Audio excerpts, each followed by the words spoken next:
Hey, what's up, tadpoles? It's a couple of days before Christmas, 2024, and so I'll guzzle some beer for that.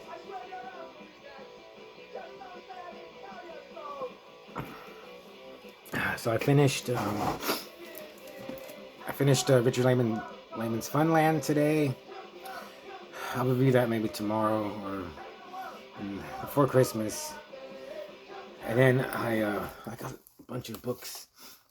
I don't have them all, but I got Lyle Blackburn, Lake Worth Monster. Lyle's a great writer. I've reviewed some of his books, I think, and just assuming this is gonna be good. But I started this earlier, The Tiger: A True Story of Vengeance and Survival by John Valiant. 25 pages in. I mean, I don't know how well I can judge it by 25 pages, but it is really good so far. I'll just read a little bit. It's December 1997. A man-eating tiger is on the prowl outside of a remote village in Russia's Far East. The tiger isn't just killing people, it's annihilating them, and a team of men and their dogs was hunted on foot through the forest in the brutal cold. As the trackers sift through the gruesome remains of the victims, they discover that these attacks aren't random. The tiger is apparently engaged in a vendetta. Injured, starving, and extremely dangerous, the tiger must be found before it strikes again. So yeah, this is like a true story, and I I've been listening to the Tooth and Claw podcast where they talk about animal attacks, and I've already listened to every episode. It's really engaging. It's great. It's scary. It's sad. It's just really good. And in their latest episode, they mentioned that eventually they're gonna get to this, and I was like, I want to read it then. Lo and behold, my library had it, and now I have it, and now I'm reading it. I'm gonna do a quick review of A Quiet Place Day 1. I have A Quiet Place. I remember I put it on and I just let it play and I didn't pay attention. But I was like really amazed that it's like an hour and 22 minutes. But I didn't pay attention.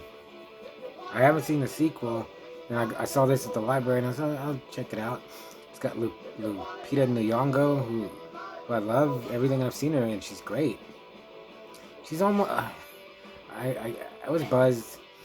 And as I was watching this, I was like, man, Little Monsters, the Black Panther movies, Us. I don't know what else I've seen her in. And then in this, she's just unrecognizable. And I was like, man, she's like, oh, I can't remember his name now. I ruined it. Or she's like George C. Scott. She's like painfully human.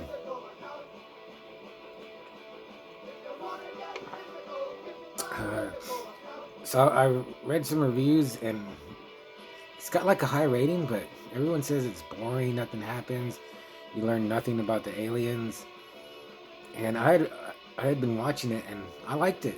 Now I feel bad that I like it. But I mean, it shouldn't, don't let people influence you.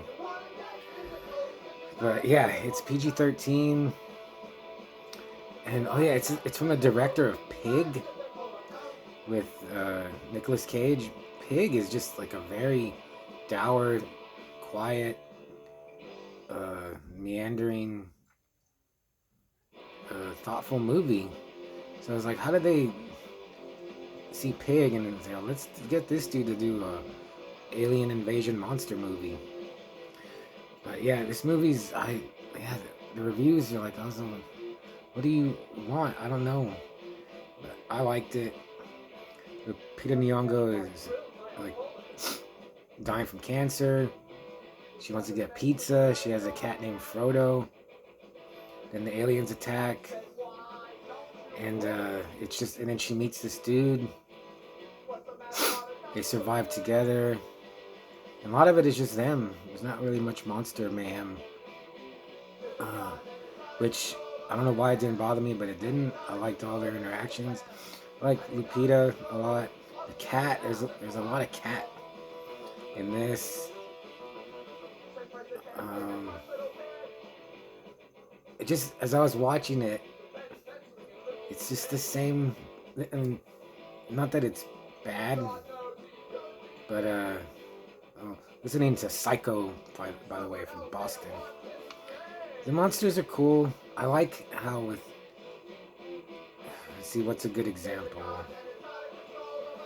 Say something like. Oh, that's not a good one. What's a good monster movie? Gosh darn it. Oh God. Okay, let's say like okay, Gremlins. You love Gremlins. I love Gremlins. In the Gremlins movie, or any monster movie, you think they would move faster. So with CGI, they can show that. These things are just vicious. Or like in the Avengers movies, I really like Thanos' army of monster ghouls. I thought they were kind of scary. So that's a trade-off you get by having a CGI monster over a practical. You see it and you can touch it monster. Like, they lose with the practical effects. You lose the speed, but with CGI you can show it. So I like that. But then again, I don't know what other movie I was talking about with monsters, but you got aliens, and they want these. Again, it seems like they want these to be like the alien xenomorphs so bad that you can't. And the monster, it's cool, but it just looks so almost generic. And it's just a glaring thing for me. Like, you're never gonna. And Giger was just insane with what he created. The Predator too, man. The Predator is so awesome, and I don't know if we'll ever have an alien, let alone just whatever monster, be as cool as those two. Can you think of one? Off the top of my head, I really like. Well, I like Humanoids from the Deep, but they're kind of like, they're very alienish. And the Chuds are cool. I really like that monster from Relic, but it also has the mandibles.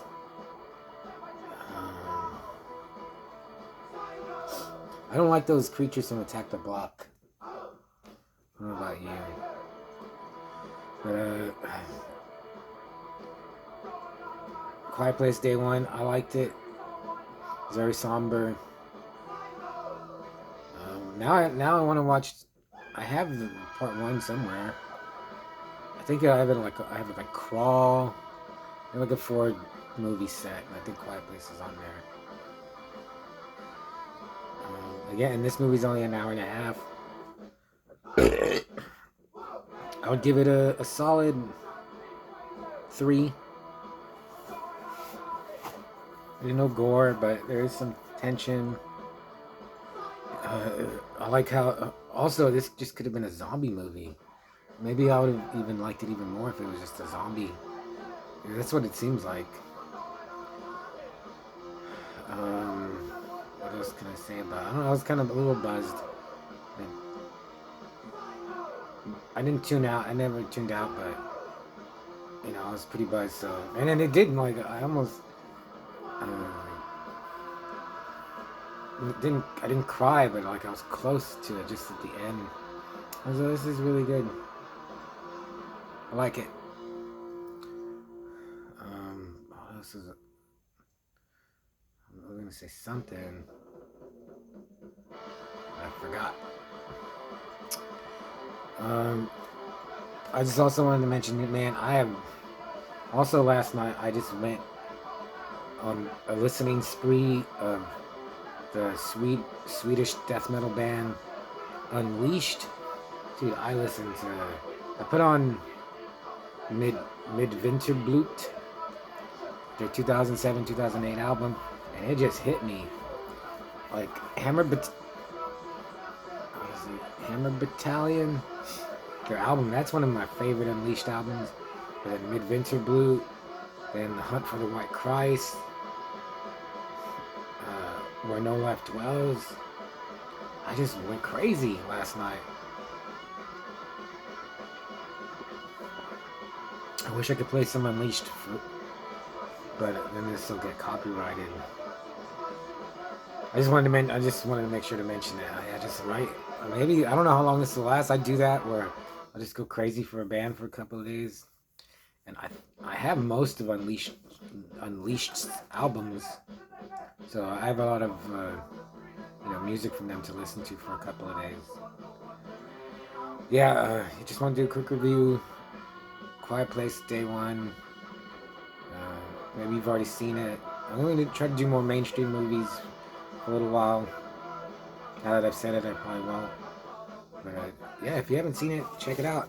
And I'll see you before Christmas.